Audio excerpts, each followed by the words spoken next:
किसानों के मुद्दे पर उपराष्ट्रपति जगदीप धनखड़ नाराज हैं। उन्होंने केंद्र सरकार से इस मामले पर सीधा सवाल पूछा है। उन्होंने कहा, मुझे समझ में नहीं आ रहा है कि किसान से वार्ता क्यों नहीं हो रही। हम किसान को पुरस्कृत करने की बजाय उसका सही हक भी नहीं दे पा रहे।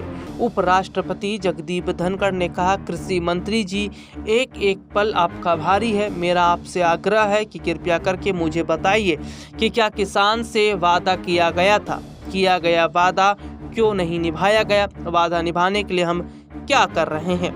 उन्होंने कहा, गत वर्ष भी आंदोलन था, इस वर्ष भी आंदोलन है, काल चक्र घूम रहा है, हम कुछ कर नहीं रहे हैं। पहली बार मैंने भारत को बदलते हुए देखा।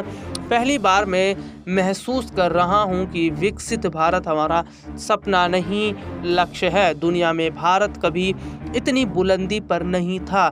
जब ऐसा हो रहा है तो मेरा किसान परेशान और पीड़ित क्यों है? किसान अकेला है जो असहाय है। उपराष्ट्रपति जगदीप धनखड़ ने कहा, ये समय मेरे लिए कष्टदायक है क्योंकि मैं राष्ट्र धर्म से ओतप्रोत हूँ।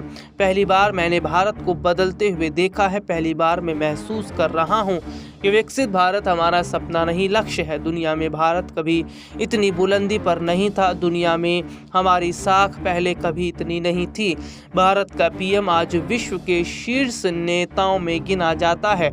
जब ऐसा कोहरा है तो मेरा किसान परेशान क्यों है? ये बहुत गहराई का मुद्दा है। इसको हल्के में लेने का मतलब है कि हम प्रैक्टिकल नहीं है, हमारी पॉलिसी मेकिंग सही ट्रैक पर नहीं है। कौन है वो लोग जो किसानों को कहते हैं कि उसके उत्पाद का उचित मूल्य दे देंगे? मुझे समझ नहीं आता कि कोई पहाड़ गिरेगा, किसान अकेला है जो असहाय है। उन्होंने सीधे तौर पर सरकार को भी निशाने पर लिया और उन्होंने कहा कि सरकार अगर किसानों के साथ गलत कर रही है तो मैं इसको बर्दाश्त नहीं करूंगा।